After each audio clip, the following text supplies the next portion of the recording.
Marche pour la paix, hymne antimilitariste, contestation non violente. Des hit-parades au cinéma, un vent paisible souffle sur la culture pop des années 60. Et aujourd'hui, notre époque a-t-elle tout enterré? Le rêve en tout cas continue d'inspirer artistes, écrivains et musiciens.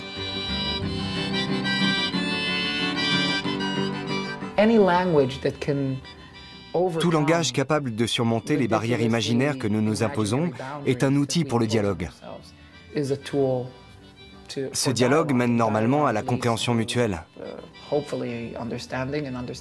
La compréhension aboutit à la paix, et la paix engendre un monde où chacun d'entre nous danse nu en chantant « Kumbaya, my lord ».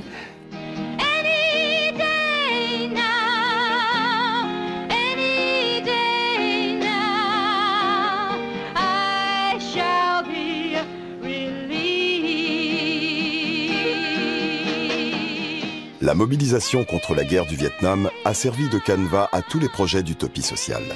Il plaide pour l'entente entre les hommes et l'éradication de la violence et des modèles de société militaire. Le monde nage à contre-courant sur la vague du peace and pop.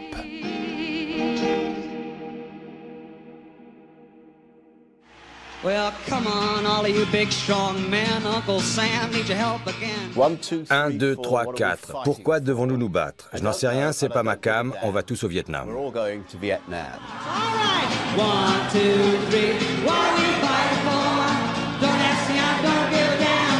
The next stop is Vietnam. Jusque dans les années 80, festivals pop et manifestations pour la paix ne font qu'un. Sur le devant de la scène, les musiciens donnent de la voix à l'engagement démocratique. Avant, la musique jouait un rôle très important. Aujourd'hui, elle ne sert plus tellement à propager des idées et n'inspire que rarement les foules à aller dans la rue. Elle n'est plus la bande-son des manifestations. Nous avons besoin d'écrivains et de journalistes pour réfléchir sur ce que nous voulons faire et comment nous voulons vivre. Avons-nous du pouvoir en tant qu'écrivains? Que pouvons-nous dire ou faire? Pas grand-chose probablement, mais nous devons continuer à nous exprimer, à écrire et à défendre la liberté. La conscience artistique, c'est la capacité à s'exprimer et à résister à travers les mots. Quand les gens en arrivent à vous tuer, ils ne sont plus en état de vous écouter. Les écrivains s'engagent pour la compréhension mutuelle. Ils interprètent le monde pour contribuer au changement non violent. Vivre ensemble devient un sujet d'engagement. C'est-à-dire que montrer qu'on peut vivre ensemble est quelque chose de presque courageux. Je ne comprends pas les gens qui ont une passion pour le combat, le sang, l'agression, la violence.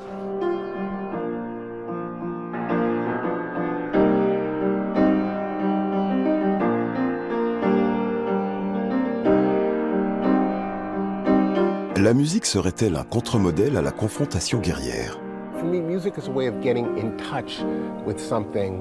Pour moi, la musique est un moyen de réveiller mon propre altruisme et celui des personnes qui m'écoutent.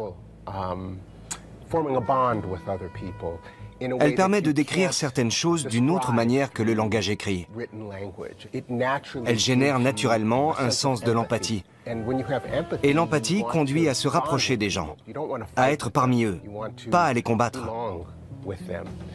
Donc pour moi, toute bonne musique est une forme de paix. La musique est l'activité pacifique par excellence. Écoutez son prochain, improviser, coopérer, une alternative à la politique politicienne.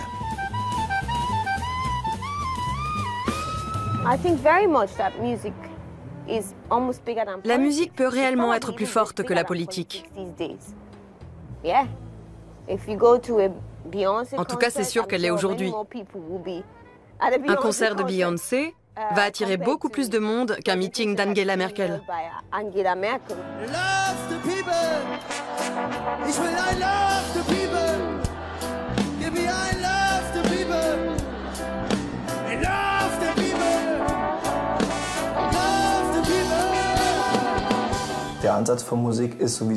Au fond, la musique, c'est quoi? Monter sur une chaise et donner son avis sur ce qui ne va pas. Where have all the young men gone? Gone to a soldier, everyone went. they ever learn? When will they ever? Écrite par Pete Seeger, Where Have All the Flowers Gone? Que sont devenues les fleurs? Est l'un des premiers hymnes pacifistes de la guerre froide qui oppose le pacte de Varsovie à l'OTAN. Pendant que la Seconde Guerre mondiale est encore dans toutes les têtes, la course à l'armement reprend de part et d'autre.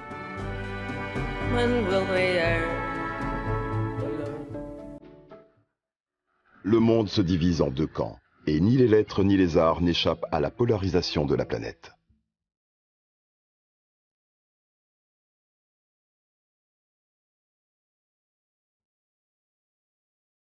En 1950, la guerre de Corée marque le début des conflits par procuration.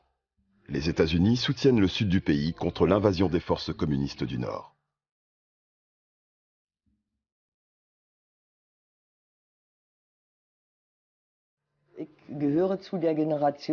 Je fais partie de la génération qui a grandi sous la menace d'un conflit atomique.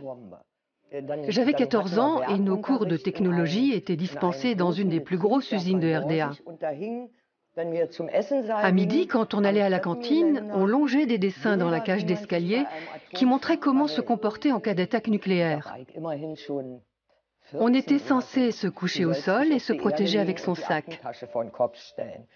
C'était complètement absurde, mais j'ai grandi avec cette peur.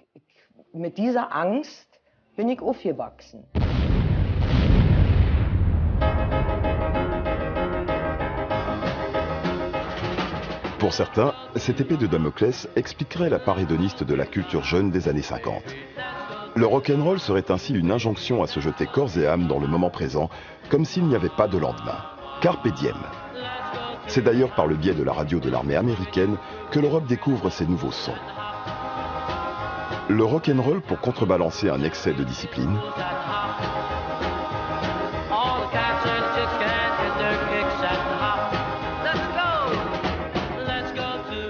Quand j'étais jeune, dans les années 60-70, l'armée était vraiment quelque chose, une sorte de presque de corps étranger. Et comme s'il y avait une sorte de barrière et puis presque de malédiction sur cette armée, alors on peut penser que tous ces troubles autour des guerres coloniales ont pesé vraiment sur l'imaginaire français. Il y avait toute une culture de gauche, une culture justement antimilitariste, anti-guerre. Il était de bon ton, dans certains milieux et dans mon milieu, de mépriser l'armée, de détester l'armée.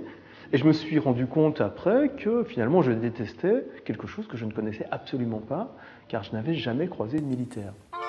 En France, l'hymne des pacifistes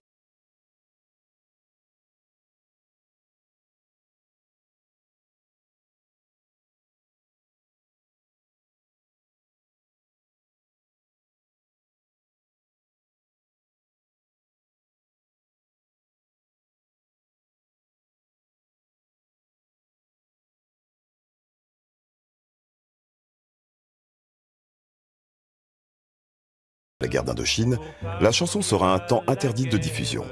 Elle a marqué plusieurs générations de jeunes Français.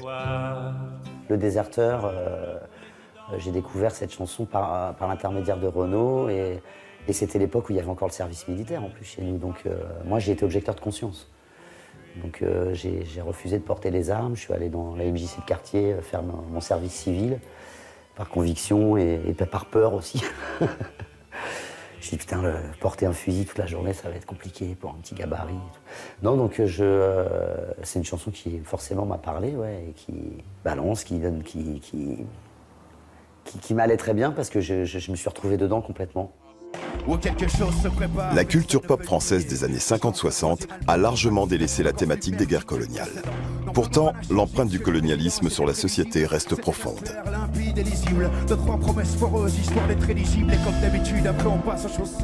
En France, en tout cas, c'est sûr que on est plus d'un à parler de la colonisation et les langues commencent à se délier. En tout cas, ça commence à être traité. Mais à partir du moment où ça commence à, voilà, les bouches commencent à s'emparer de ce sujet-là, de l'autre côté, le gouvernement aussi réplique, et quand il réplique, c'est pour justement nous montrer les bienfaits de la colonisation. Quelque part pour voilà, que ces populations soi-disant indigènes, entre guillemets, voilà, grâce aux vertus du colonialisme, elles ont eu l'éducation, elles ont eu l'ouverture d'esprit, elles ont pu s'émanciper, elles ont pu développer la sécurité, des hôpitaux, des écoles. Et effectivement, en France, on a des gros problèmes de ça parce que, effectivement, les vagues d'immigration qui ont été, qui sont nées de cette colonisation ou cette décolonisation, en gros, quelque part, ont le sentiment qu'au final, leur histoire leur a été volée. Et on ne le raconte pas parce que, alors ça c'est mon hypothèse, c'est qu'on ne sait pas comment le raconter. Je pense que c'est quelque chose de très très bizarre, c'est-à-dire que cette histoire de guerre coloniale, elle a concerné beaucoup de gens. Pendant la guerre d'Algérie, ce sont les appelés qui faisaient leur service militaire en Algérie, donc des jeunes gens d'une vingtaine d'années qui, préparés à rien du tout, se retrouvaient dans des situations de guerre très dures. Et on peut compter 2 millions à 2,5 millions de jeunes gens qui sont allés. Donc une population énorme. Et ça, je pense que c'est quelque chose de très caractéristique de l'imaginaire français, la présence lourde de ce passé qui a concerné énormément de gens. D'ailleurs, regardez, ne serait-ce que hier, Salon du Livre, un vieux monsieur, colonel de réserve, vient me faire signer le livre. Et il me dit, oui, moi j'ai vécu tout ça, j'ai passé 2 ans et demi avec un commando dans la montagne, etc. J'ai vécu tout ça, mais tout ça, je n'en ai jamais parlé à mes enfants. On ne sait pas raconter ça. Entre 1954 et 1962, la guerre d'Algérie fera d'innombrables victimes. Dans son roman L'art français de la guerre, Alexis Génie brise le silence qui entourait cette période. Un service littéraire rendu à la paix est récompensé par le prix Goncourt. Seule la verbalisation ouvre la voie à un possible échange. Mon livre est arrivé là. Alors moi je l'ai écrit pour des raisons qui m'étaient propres, mais il a eu un succès important parce que c'est le seul livre qui avait le projet de tout raconter, de raconter la totalité de l'histoire et les échos actuels de cette histoire. Les guerres par procuration pour l'hégémonie mondiale se poursuivent.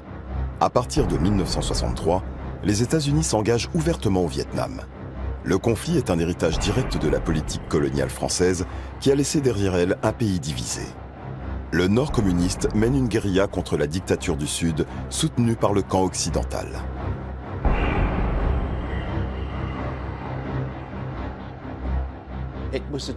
Ça a été un choc pour toute ma génération. On a dû se rendre à l'évidence qu'on était du mauvais côté. Au Vietnam, les méchants, c'était nous. À la fin des années 60, à Londres, les manifestations contre la guerre étaient fréquentes. On défilait autour de Grosvenor Square pour entonner des chants sous les fenêtres de l'ambassade américaine. J'avais le sentiment qu'il était de mon devoir d'y participer. Mon pays soutenait la guerre des Américains au Vietnam. Et ne pas manifester, c'était se rendre complice de cette politique.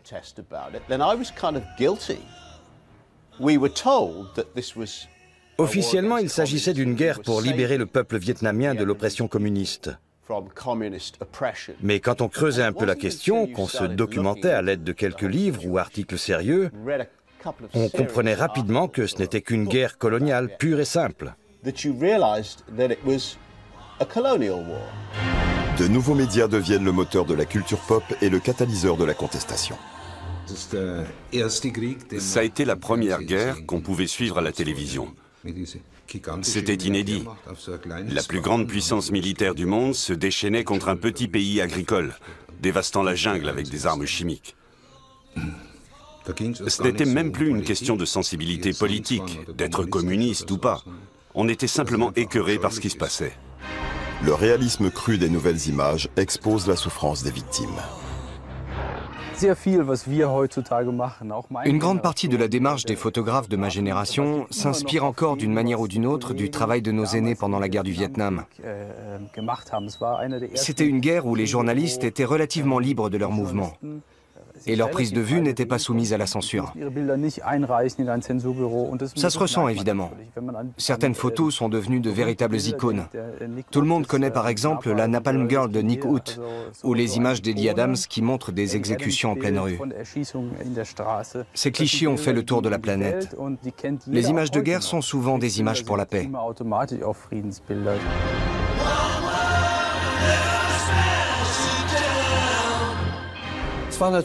Ce n'était pas du tout évident d'être contre les Américains. C'était quand même grâce à eux qu'on vivait en démocratie. Ce ne sont pas les Allemands qui se sont battus contre leur régime, mais les Américains, avec les Français, les Britanniques, pas les Soviétiques. La démocratie nous avait donc été imposée. Et là, tout d'un coup, on n'avait pas d'autre choix que d'être contre les Américains. Parce qu'ils menaient une guerre qui dépassait notre entendement.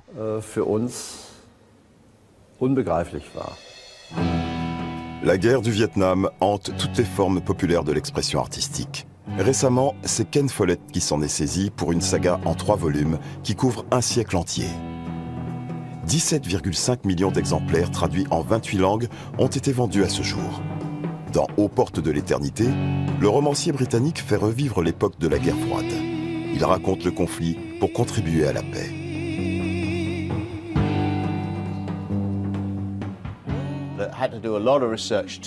J'ai dû effectuer énormément de recherches pour parvenir à me glisser dans la peau d'un soldat américain au Vietnam. Ça se joue souvent sur d'infimes détails. La nourriture, la météo, la végétation, les fleurs, le type d'armes, leur poids, leurs caractéristiques. C'est grâce à ces détails qu'on parvient à transporter le lecteur au cœur de la bataille. En fait, un seul chapitre du livre se déroule effectivement au Vietnam, même si l'ombre de la guerre plane sur l'ensemble des années 60 et 70. Pour moi, le Vietnam est l'incarnation du conflit totalement opaque. Et donc, d'une certaine manière, de la mauvaise guerre. Autant je trouve l'intervention alliée durant la Seconde Guerre mondiale juste et importante, et même admirable. Autant le Vietnam est pour moi un conflit qui n'aurait jamais dû exister. Il y a quelque chose de tellement délirant dans tout ça. Par exemple, quand on pense à ces désherbants utilisés à grande échelle. Mais peut-être que je suis conditionné par la manière dont la culture pop se l'est appropriée. Un film comme Apocalypse Now me fait un tout autre effet que Il faut sauver le soldat Ryan, par exemple. Apocalypse Now a une dimension beaucoup plus trouble, qui représente pour moi la folie inhérente à la guerre. On n'est plus dans un combat manichéen entre le bien et le mal.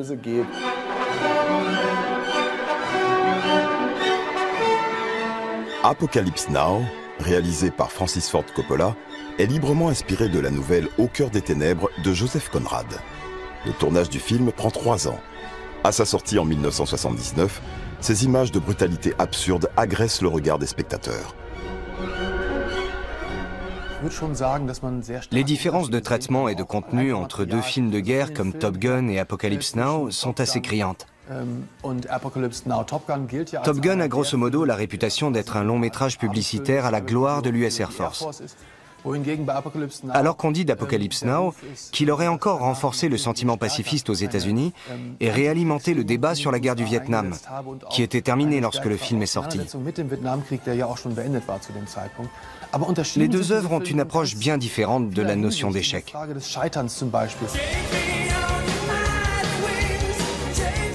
Top Gun et Apocalypse Now, 2 façons d'esthétiser la violence. Héroïque dans les airs, désespéré dans la jungle. Prenons la musique. Voir un pilote jouer les acrobates du ciel et descendre les avions ennemis sur du rock sirupeux et testostéroné des années 80, comme Mighty Wings, n'a pas le même effet que de découvrir, avant même le générique de début, un soldat au bout du rouleau sur This is the End des Doors. This is the end, my only friend, the end.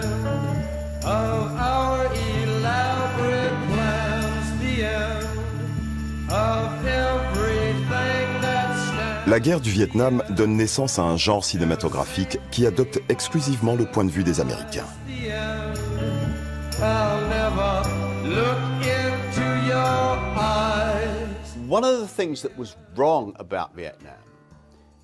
Le problème des Américains et des Européens au Vietnam, c'est qu'ils ne comprenaient pas grand-chose à ce pays et à ses habitants. C'est un état d'esprit assez rudimentaire. On est futé, on est riche, on est blanc. Les Orientaux, ou les Afro-Américains, là en bas en Alabama, on sait comment les aider. Ils auraient mieux fait de demander à ces gens ce que eux voulaient réellement. De manière générale, les Occidentaux sont incapables de saisir en profondeur les subtilités d'un pays. Ils restent à la surface. Certains Occidentaux finissent par partager ce constat.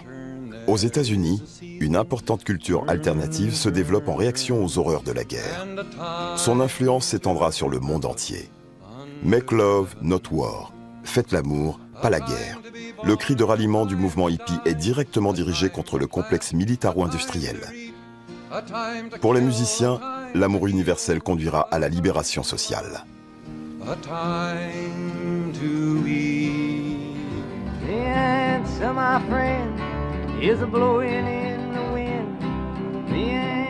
Bob Dylan est la voix d'une nouvelle génération. Les chansons contestataires des années 60 s'inscrivent dans une époque qui était probablement plus idéaliste.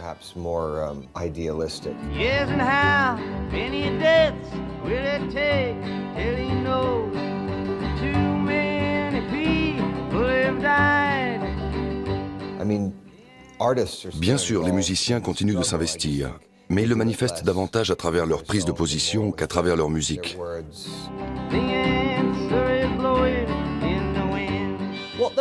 Ces chansons contestataires représentaient beaucoup pour nous. Les stars qu'on admirait, nos héros, partageaient nos inquiétudes et nos questionnements. Chez certains, c'était sincère. D'autres avaient seulement pris le train en marche. Joan Baez, par exemple, donnait vraiment de sa personne. Elle était chanteuse de folk et se produisait à toutes les manifestations contre la guerre au Vietnam ou pour les droits civiques. Elle était extrêmement engagée dans la défense des causes progressistes.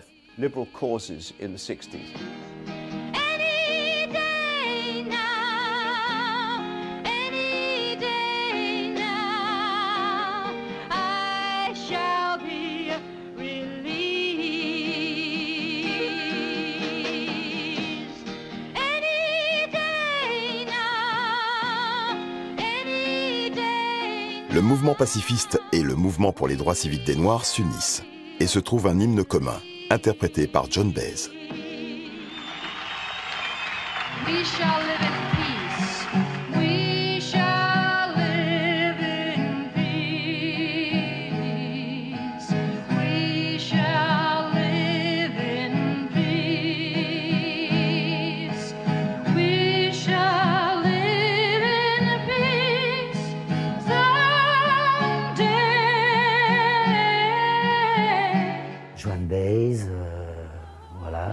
Qui a milité, qu'on a rencontré avec Trio.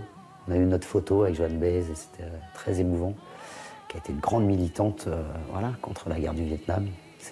Je pense à elle tout de suite. Joan Baez, Bob Dylan ou n'importe quel autre chanteur de folk protestataire évoquent tous le même type d'image.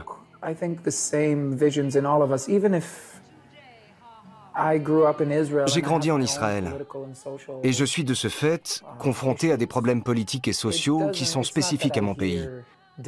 Mais quand j'entends Dylan chanter Masters of War, je ne pense pas à Ramallah ou à Gaza, mais à la guerre du Vietnam. Pourquoi?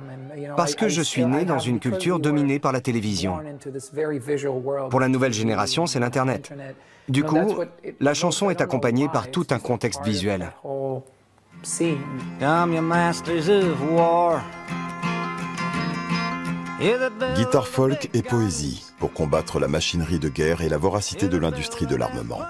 Tel est le mot d'ordre de l'époque.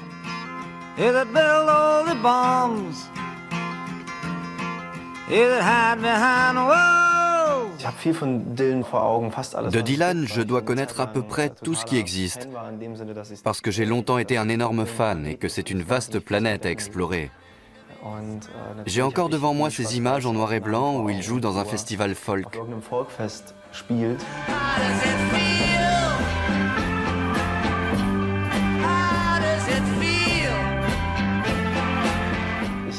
L'organisateur a essayé de sectionner les câbles secteurs à la hache parce que Dylan jouait sur une guitare électrique.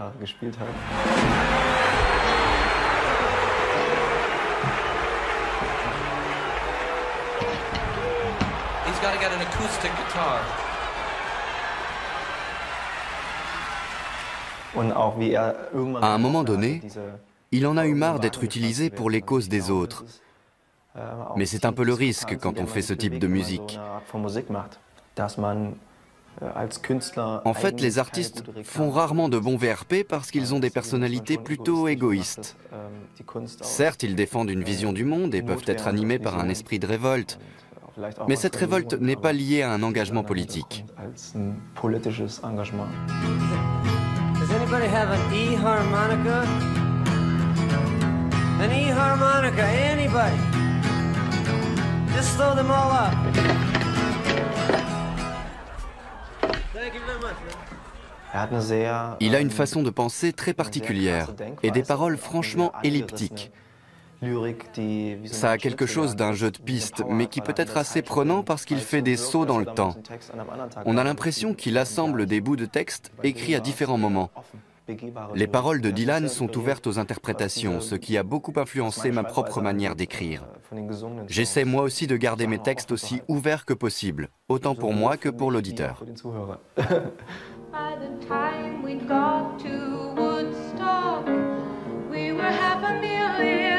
Le son d'une génération est né, pacifique, poétique, sans agitation ni violence.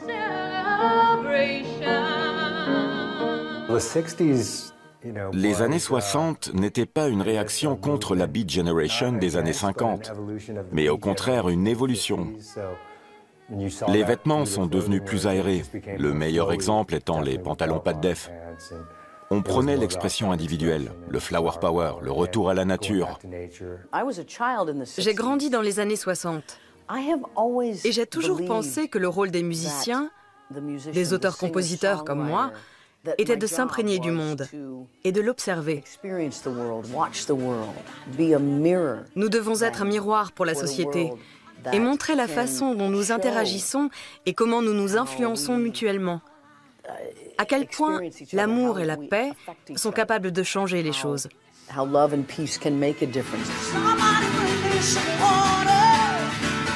Melissa Etheridge va transmettre l'esprit des 60s aux décennies suivantes.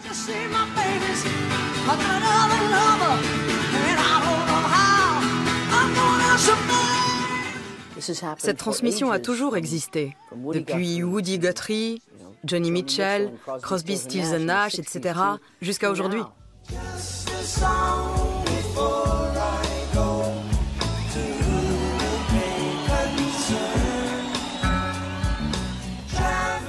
Des chantres de la paix qui avaient le courage de leurs opinions. Et qu'en est-il de nos jours ?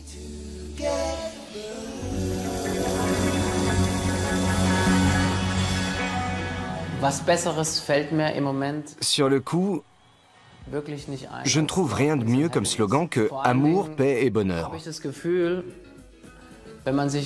qui me frappe particulièrement chez tous ces groupes des années 60, c'est l'innocence et la naïveté qu'ils véhiculent. Je trouve ça très touchant.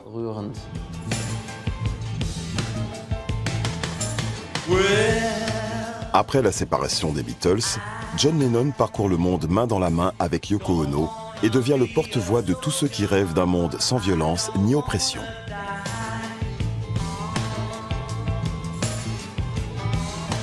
Happy Christmas est une chanson de John Lennon, un grand militant pour la paix.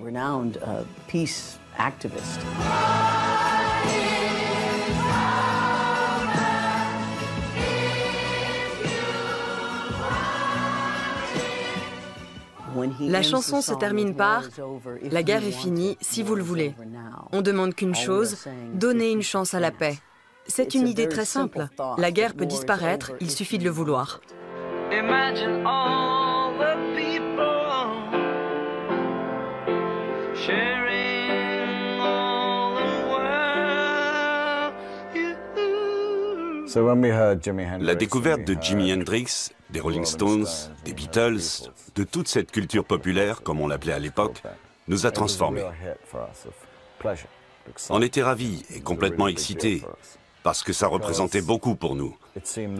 Enfin quelque chose qui allait nous tirer de la torpeur d'une période pas très passionnante. La culture pop représentait une forme de libération, notamment sociale. Et c'est exactement ce qu'elle a été pour nous. Elle a chamboulé la société de classe britannique comme jamais auparavant. On pouvait côtoyer toutes sortes de milieux. La musique nous inspirait. Aujourd'hui, en 2015, nous vivons dans une société où les classes sont nettement plus figées. Le monde est devenu plus étroit. Les gens sont moins libres. L'esprit de la nouvelle culture pop conquiert le monde, en Allemagne notamment. Traité de beatnik, la jeunesse s'éveille pour vivre son idéal de paix et de liberté et s'oppose à la discipline militaire qui régit le pays.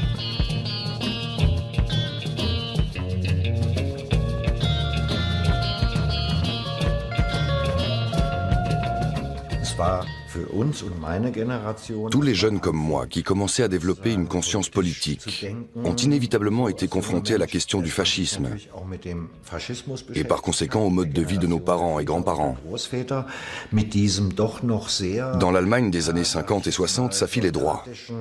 Tout devait être bien ordonné.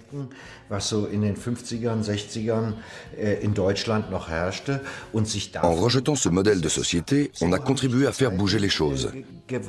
L'image de la masculinité, notamment, a été chamboulée.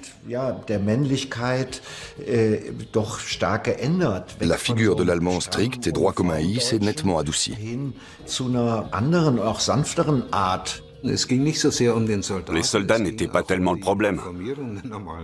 Ce qui nous gênait surtout, c'était l'uniforme du citoyen lambda, nos pères en costume cravate. À Munich, tout le monde portait ses chapeaux de feutre mous, complètement ridicules. On détestait ça. La population était uniformisée, sans même s'en rendre compte. Le costume gris et cette corde autour du cou. Non merci.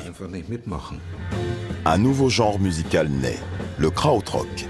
Des groupes comme Amundul Zwei sortent du rang et disent adieu au puritanisme de l'après-guerre.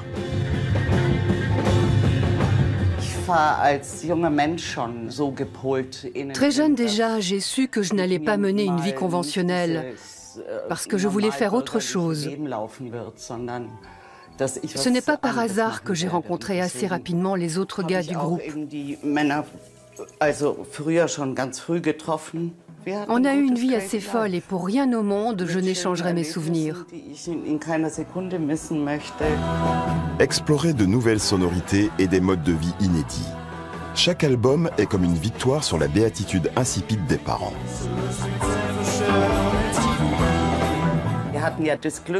On a eu la chance de pouvoir jouer tous les lundis dans un club de Munich, le PN Hit House, qui ne programmait habituellement que des pointures comme Hendrix ou les Stones. C'était absolument génial.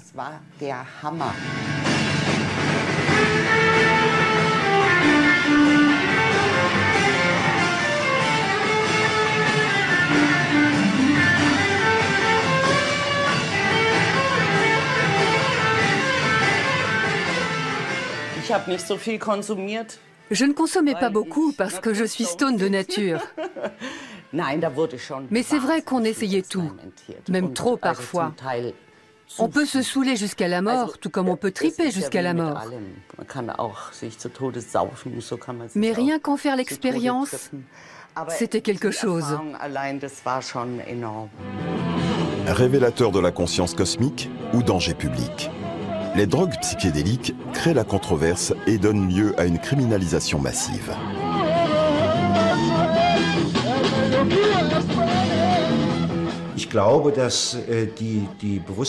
Ce qu'on appelle les substances psychédéliques, le LSD, la psilocybine, la mescaline, et toutes ces plantes qui ouvrent l'esprit à d'autres dimensions. Elles sont utilisées depuis 10 000 ans dans des contextes religieux et spirituels, un peu partout dans le monde. Elles ont beaucoup contribué à l'état d'esprit et au comportement des hippies.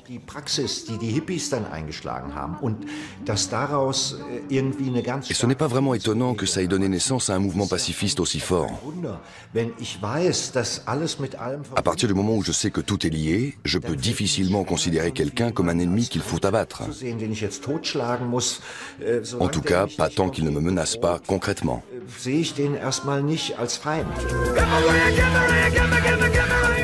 La jeunesse plane. Voyage introspectif au LSD pour les uns, overdose d'héroïne pour d'autres. On lutte contre toutes les conventions.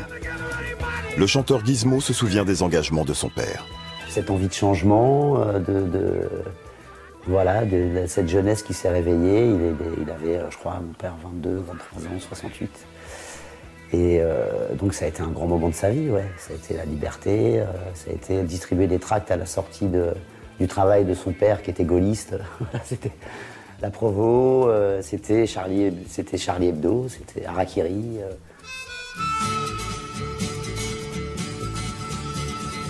La satire, la caricature, la bande dessinée deviennent les médias privilégiés d'une génération pleine de vie.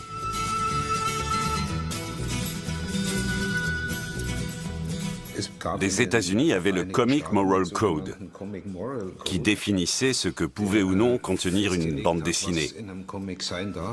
Le sexe était proscrit et les forces du bien devaient gagner à la fin. C'est l'univers de Marvel, les super-héros, Captain America et tout ça. Sauf que la jeunesse américaine, surtout en Californie, avait d'autres centres d'intérêt. Elle voulait des bandes dessinées qui parlent de ce qu'elle vivait, de ses sensibilités. Le refus de la guerre, l'amitié entre les peuples. Et le premier nom qui vient à l'esprit, c'est évidemment Robert Crumb, qu'on peut sans doute considérer comme le père fondateur de toute la bande dessinée underground. Mais il y avait aussi les Freak Brothers de Gilbert Shelton. Je les ai découverts aux États-Unis et ils m'ont beaucoup influencé. Ça parlait de trafic de drogue, de vie en communauté, de flics qui n'arrêtaient pas de faire des descentes pour virer ces gentils petits fumeurs de joint à coups de matraque. On y retrouvait toutes les préoccupations du moment. L'antimilitarisme, la morale hypocrite des parents et du gouvernement, la corruption de la société par l'appât du gain et l'obsession de la réussite.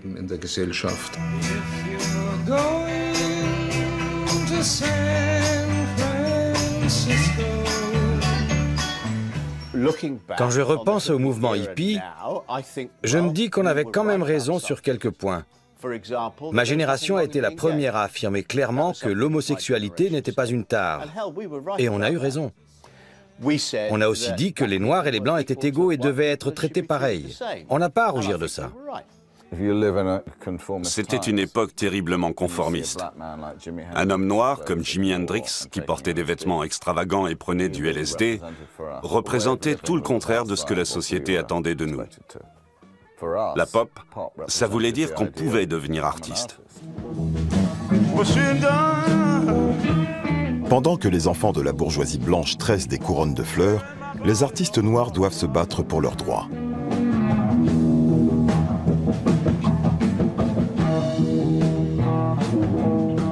Nina Simone est l'une des grandes voix du mouvement pour les droits civiques.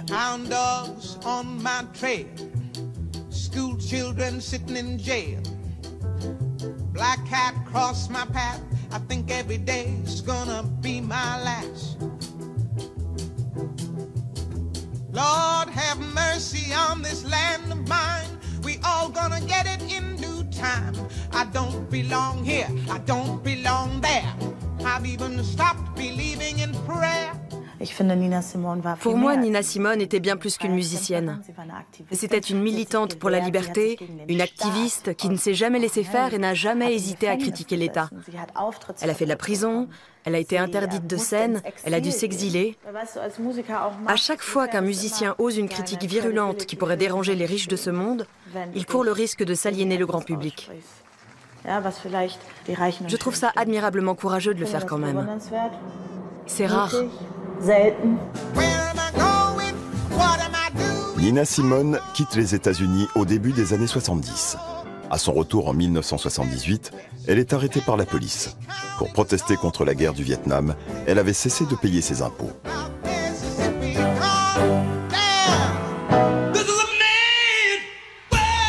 Perte du titre de champion du monde, 5 années de prison avec sursis, amende, interdiction de combattre. Même la légende du ring Mohamed Ali subit les crochets de la justice américaine pour avoir refusé de partir au Vietnam. Selon lui, cette guerre sert essentiellement à consolider l'hégémonie mondiale des Blancs.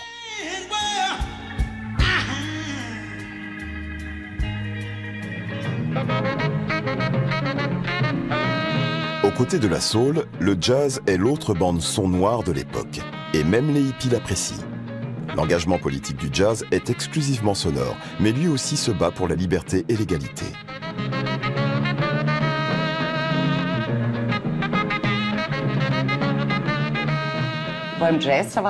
Le jazz permettait aux musiciens d'exprimer leurs sentiments à tour de rôle. Techniquement, ils étaient incroyablement forts et leur musique avait de l'âme. Lester Young est l'un des pères fondateurs du jazz moderne. Enrôlé dans l'armée régulière pendant la Seconde Guerre mondiale, il va connaître les brimades racistes et la prison militaire. Il retrouve la ségrégation à son retour aux États-Unis, comme les autres GI noirs qui ont contribué à libérer l'Europe.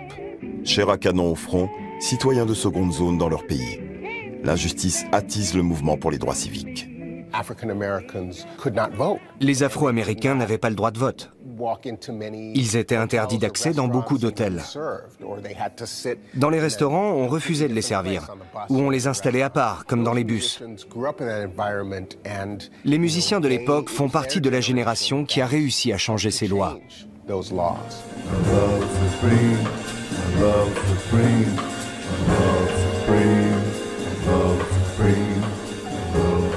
Avec A Love Supreme, John Coltrane crée une œuvre qui conjugue liberté et paix pour les placer sous le signe de l'amour universel.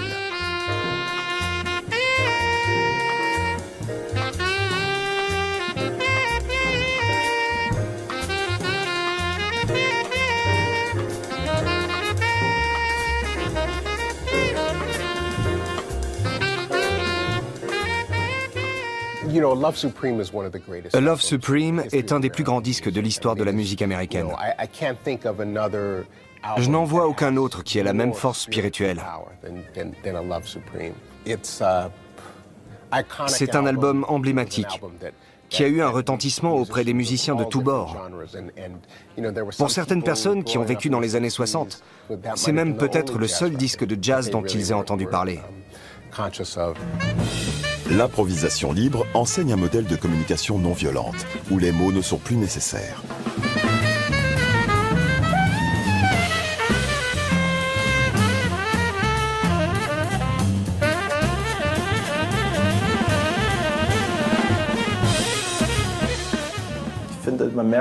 Pour moi, la musique fonctionne comme une sorte d'espéranto. Entre musiciens, il n'y a pas de barrière. Ils doivent se comprendre instinctivement pour arriver quelque part. Je peux très bien faire de la musique avec une personne dont je ne partage pas la langue. Je suis dans un trio de jazz et il arrive qu'on joue avec des musiciens étrangers. Quand ça s'emballe, il faut être en mesure de communiquer rapidement. On peut se passer de la langue. Ce qui compte, c'est l'intérêt pour l'autre.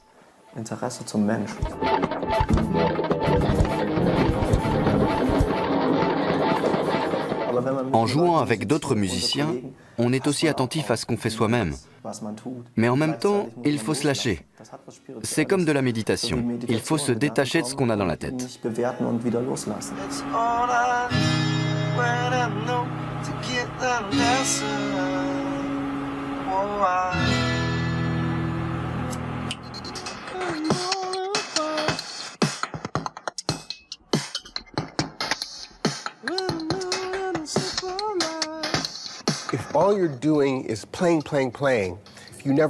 Si tu ne fais que jouer, sans laisser d'espace à l'autre, sans laisser de silence, tu ne peux pas communiquer. Tu restes dans ta tête, dans ton corps, dans ta propre musique. Tu ne fais pas de la musique avec quelqu'un. Je me suis rendu compte que dans le jazz, pour bien communiquer, il faut impérativement laisser de la place. Quand il y a de l'espace, on peut le partager. Dans un sens, c'est aussi une forme de paix.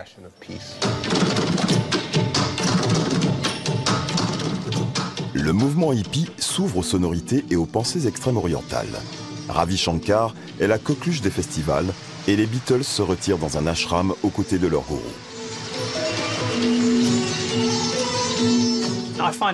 Je ne comprends pas comment les gens peuvent s'enfermer dans une seule forme de tradition musicale. Il n'y a rien de plus ouvert que la musique. On l'accueille avec ses sentiments, avec ses émotions. Je trouve ça donc très étrange d'entendre certaines personnes déclarer qu'elles écoutent exclusivement la musique de là où elles sont nées. C'est une manière d'enfermer son esprit et son corps.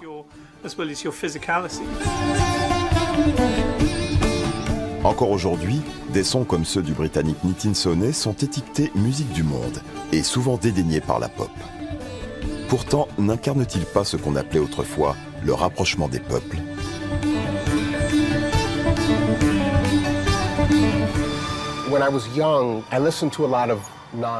Quand j'étais jeune, j'écoutais beaucoup de musique extra-occidentale, indienne, indonésienne, africaine, pas mal de choses du Moyen-Orient. Ma mère était danseuse et passionnée de musique qui sortent du carcan rigide de la logique mathématique. À New York, une comédie musicale vient de rendre hommage au révolutionnaire nigérian et créateur de l'afrobeat, Fela Kuti. L'afrobeat est le symbole même d'une musique pacifique post-coloniale, longtemps ignorée par les musicologues blancs. Fela est une légende pour tous ceux qui font de l'afrobeat. On l'admire tous parce que c'était un artiste qui faisait passer un message. Il voulait changer le regard que nous, Africains, portons sur nous-mêmes et changer les hommes politiques qui nous gouvernent. Il n'hésitait pas à utiliser la musique comme une plateforme pour interpeller les puissants. Zombie, oh zombie, zombie, oh zombie, zombie, oh zombie, zombie, oh zombie, zombie, no go go. Zombie est une des chansons les plus engagées de Fela Kuti. Les zombies, ce sont les mercenaires qui ravagent alors l'Afrique du centre et de l'ouest. Un zombie est comme un robot. Quand on lui demande de bouger, il bouge. Quand on lui dit de s'arrêter, il s'arrête. Il n'a plus aucune conscience de soi. D'autres lui dictent quoi faire, même si ça va contre sa volonté. C'est tout cela que Fela chantait. Les soldats qui ont pris d'assaut sa résidence, où ils ont notamment tué sa mère, ne l'ont pas fait de leur propre volonté. On les a poussés à le faire.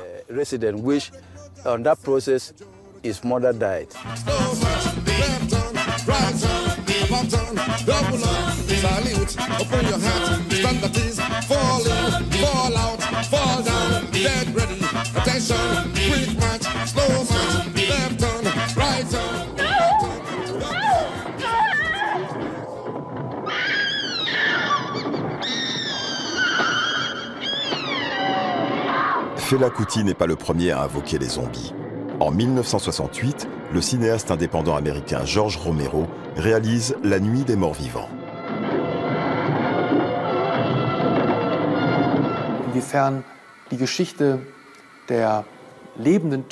Des morts vivants qui reviennent de loin pour nous terroriser chez nous, jusque dans les caves de nos maisons individuelles. On peut y voir une référence à l'horreur du conflit vietnamien qui n'est plus cantonné à un pays lointain, puisque le retour des vétérans l'a importé aux États-Unis même. Comme si la politique américaine avait fini par commettre à l'intérieur du pays les mêmes dégâts qu'à l'étranger. Pour sa chanson What's Going On, sortie en 1971, Marvin Gaye s'inspire des expériences de son frère Frankie, vétéran du Vietnam. Brother, brother, brother, there's far too many of you dying. You know we've got to find a way to bring some loving here today. Qu'est-ce qui se passe? En voilà une bonne question. What's going on? Well, what's going on? Les souffrances que les soldats ont dû endurer à leur retour au pays n'avaient pas grand-chose à envier aux horreurs de la guerre. Beaucoup étaient atteints du trouble du stress post-traumatique ou d'autres maladies mentales.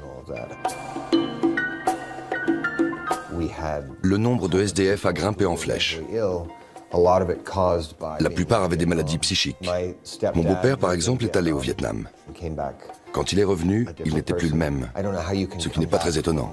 Je ne vois pas comment on pourrait en sortir indemne après avoir vécu la peur au ventre, tué et vu des gens mourir.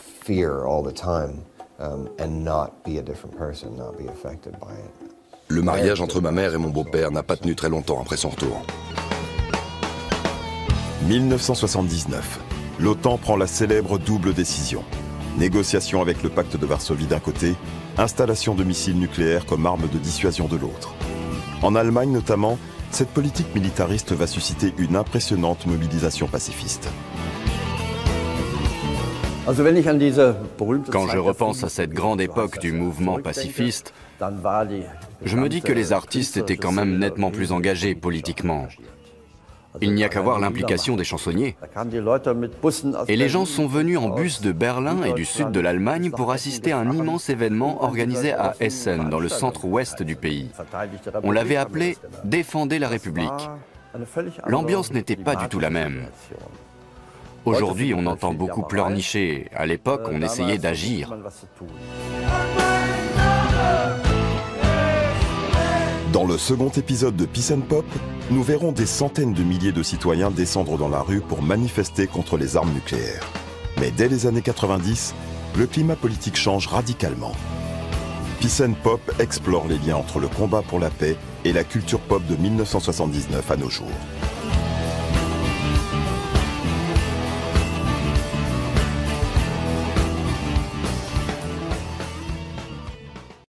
Comme s'il n'y avait pas de lendemain. Carpe diem. C'est d'ailleurs par le biais de la radio de l'armée américaine que l'Europe découvre ces nouveaux sons. Le rock'n'roll pour contrebalancer un excès de discipline.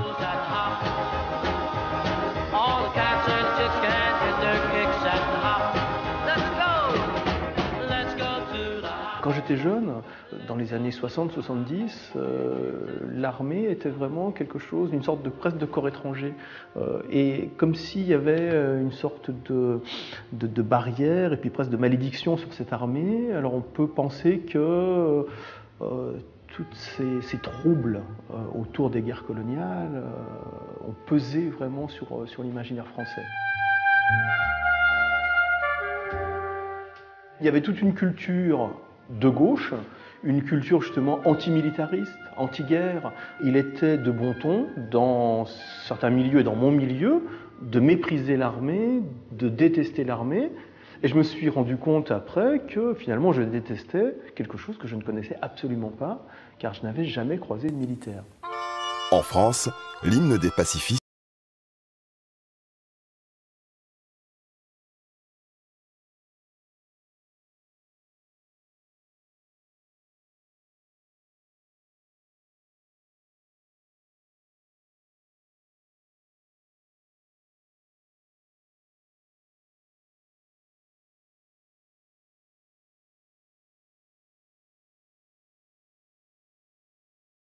la guerre d'Indochine, la chanson sera un temps interdite de diffusion. Elle a marqué plusieurs générations de jeunes Français. Le Déserteur, j'ai découvert cette chanson par l'intermédiaire de Renaud et Et c'était l'époque où il y avait encore le service militaire en plus chez nous. Donc moi j'ai été objecteur de conscience. Donc j'ai refusé de porter les armes. Je suis allé dans la MJC de quartier faire mon service civil par conviction et par peur aussi. Je dis putain, porter un fusil toute la journée, ça va être compliqué pour un petit gabarit. Non, donc c'est une chanson qui forcément m'a parlé, ouais, et qui balance, qui m'allait très bien parce que je me suis retrouvé dedans complètement. La culture pop française des années 50-60 a largement délaissé la thématique des guerres coloniales. Pourtant, l'empreinte du colonialisme sur la société reste profonde.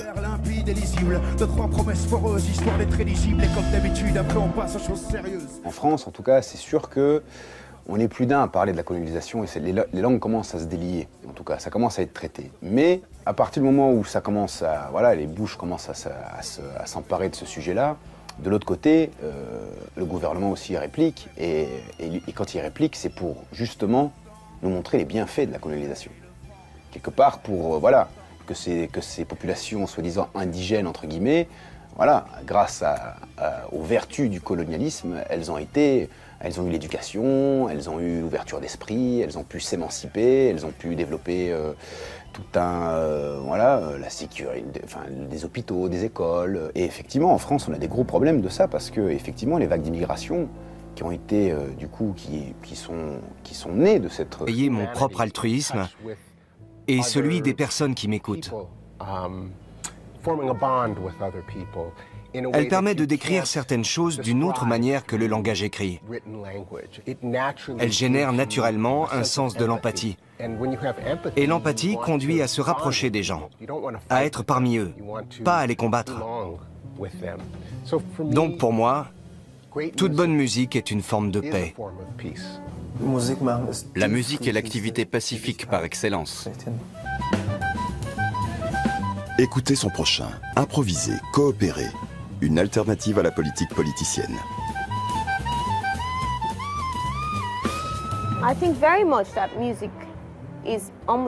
La musique peut réellement être plus forte que la politique. En tout cas, c'est sûr qu'elle l'est aujourd'hui.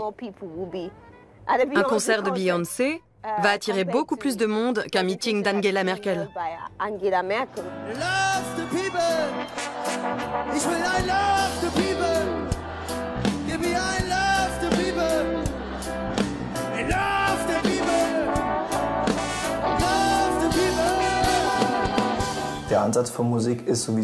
Au fond, la musique, c'est quoi?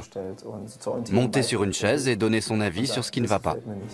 Where have all the young men gone? Gone to a soldier, everyone when?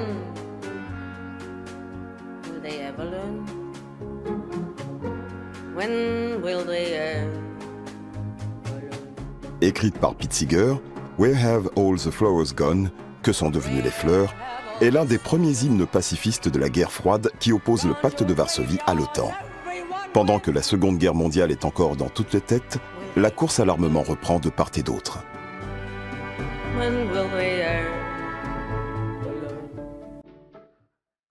Le monde se divise en deux camps, et ni les lettres ni les arts n'échappent à la polarisation de la planète.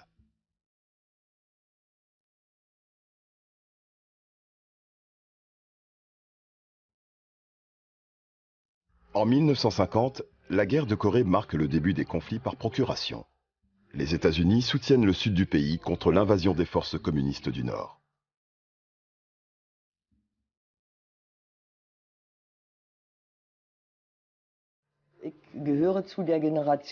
Je fais partie de la génération qui a grandi sous la menace d'un conflit atomique.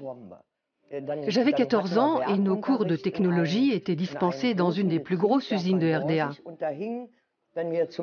À midi, quand on allait à la cantine, on longeait des dessins dans la cage d'escalier qui montraient comment se comporter en cas d'attaque nucléaire. On était censé se coucher au sol et se protéger avec son sac. C'était complètement absurde, mais j'ai grandi avec cette peur.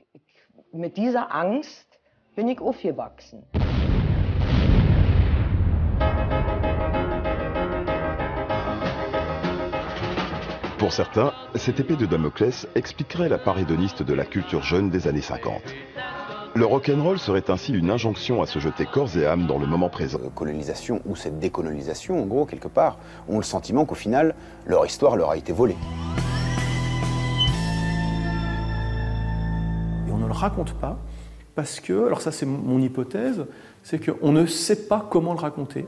Je pense que c'est quelque chose de très très bizarre, c'est-à-dire que cette histoire de guerre coloniale, elle a concerné beaucoup de gens. Pendant la guerre d'Algérie, ce sont les appelés qui faisaient leur service militaire en Algérie, donc des jeunes gens d'une vingtaine d'années qui, préparés à rien du tout, se retrouvaient dans des situations de guerre très dures.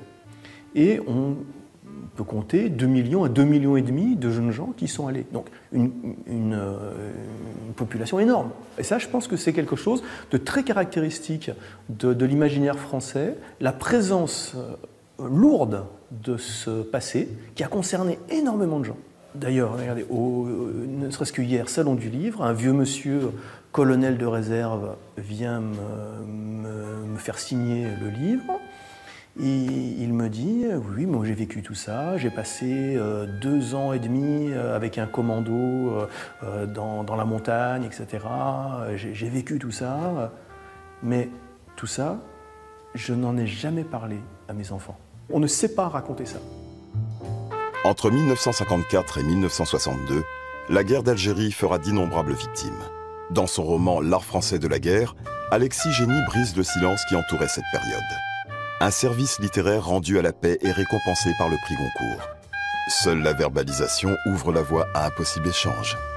Mon livre est arrivé là. Alors moi je l'ai écrit pour des raisons qui m'étaient propres, mais il a eu un succès important parce que c'est le seul livre qui avait le projet de tout raconter, de raconter la totalité de l'histoire et les échos actuels de cette histoire. Les guerres par procuration pour l'hégémonie mondiale se poursuivent. À partir de 1963, les États-Unis s'engagent ouvertement au Vietnam. Le conflit est un héritage direct de la politique coloniale française qui a laissé derrière elle un pays divisé. Le Nord communiste mène une guérilla contre la dictature du Sud, soutenue par le camp occidental.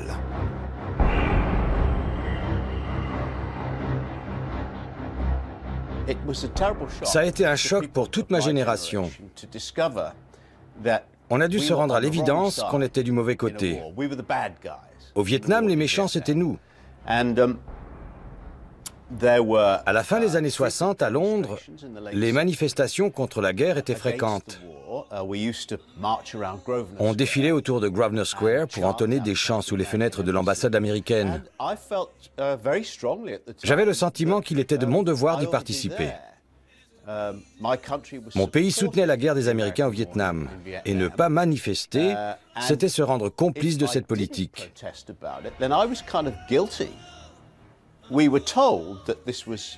Officiellement, il s'agissait d'une guerre pour libérer le peuple vietnamien de l'oppression communiste.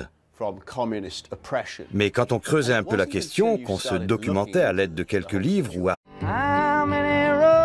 Marche pour la paix, hymne antimilitariste, contestation non violente. Des hit-parades au cinéma, un vent paisible souffle sur la culture pop des années 60. Et aujourd'hui, notre époque a-t-elle tout enterré? Le rêve, en tout cas, continue d'inspirer artistes, écrivains et musiciens.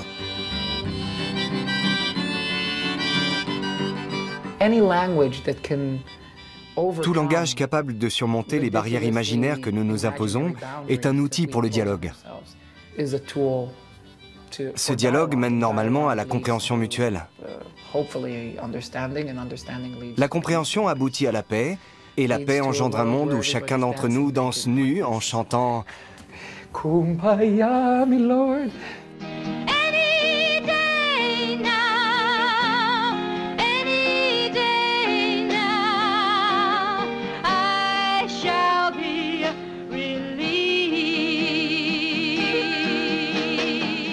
La mobilisation contre la guerre du Vietnam a servi de canevas à tous les projets d'utopie sociale. Il plaide pour l'entente entre les hommes et l'éradication de la violence et des modèles de société militaire. Le monde nage à contre-courant sur la vague du peace and pop.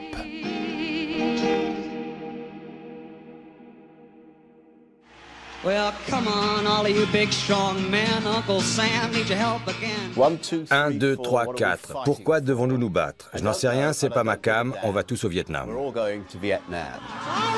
1, 2, 3. What are we fighting for? Don't ask me, I don't give down.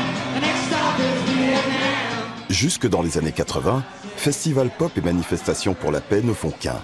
Sur le devant de la scène, les musiciens donnent de la voix à l'engagement démocratique. Avant, la musique jouait un rôle très important. Aujourd'hui, elle ne sert plus tellement à propager des idées et n'inspire que rarement les foules à aller dans la rue. Elle n'est plus la bande-son des manifestations. Nous avons besoin d'écrivains et de journalistes pour réfléchir sur ce que nous voulons faire et comment nous voulons vivre. Avons-nous du pouvoir en tant qu'écrivains? Que pouvons-nous dire ou faire? Pas grand-chose probablement, mais nous devons continuer à nous exprimer, à écrire et à défendre la liberté. La conscience artistique, c'est la capacité à s'exprimer et à résister à travers les mots. Quand les gens en arrivent à vous tuer, ils ne sont plus en état de vous écouter. Les écrivains s'engagent pour la compréhension mutuelle. Ils interprètent le monde pour contribuer au changement non violent. Vivre ensemble devient un sujet d'engagement. C'est-à-dire que montrer qu'on peut vivre ensemble est quelque chose de presque courageux. Je ne comprends pas les gens qui ont une passion pour le combat, le sang, l'agression, la violence.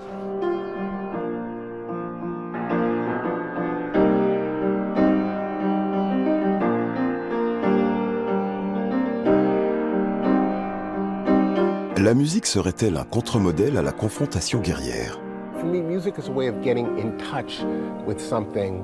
Pour moi, la musique est un moyen de révéler. Article sérieux, on comprenait rapidement que ce n'était qu'une guerre coloniale pure et simple. De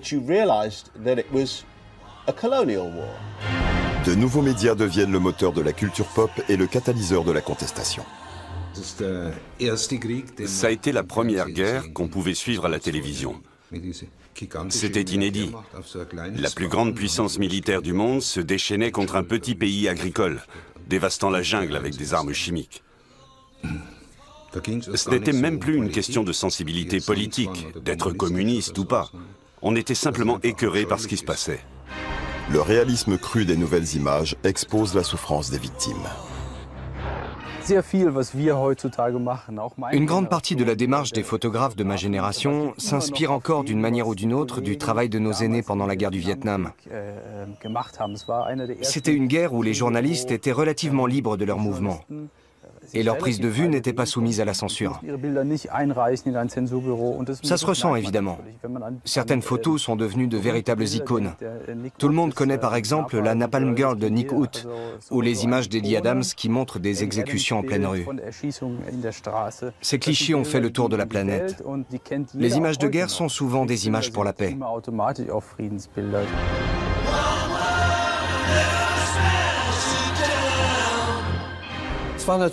Ce n'était pas du tout évident d'être contre les Américains. C'était quand même grâce à eux qu'on vivait en démocratie. Ce ne sont pas les Allemands qui se sont battus contre leur régime, mais les Américains, avec les Français, les Britanniques, pas les Soviétiques. La démocratie nous avait donc été imposée.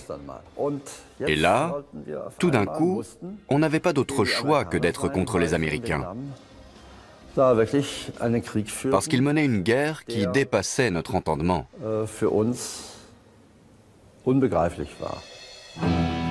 La guerre du Vietnam hante toutes les formes populaires de l'expression artistique. Récemment, c'est Ken Follett qui s'en est saisi pour une saga en 3 volumes qui couvre un siècle entier. 17,5 millions d'exemplaires traduits en 28 langues ont été vendus à ce jour. Dans Aux portes de l'éternité, le romancier britannique fait revivre l'époque de la guerre froide. Il raconte le conflit pour contribuer à la paix.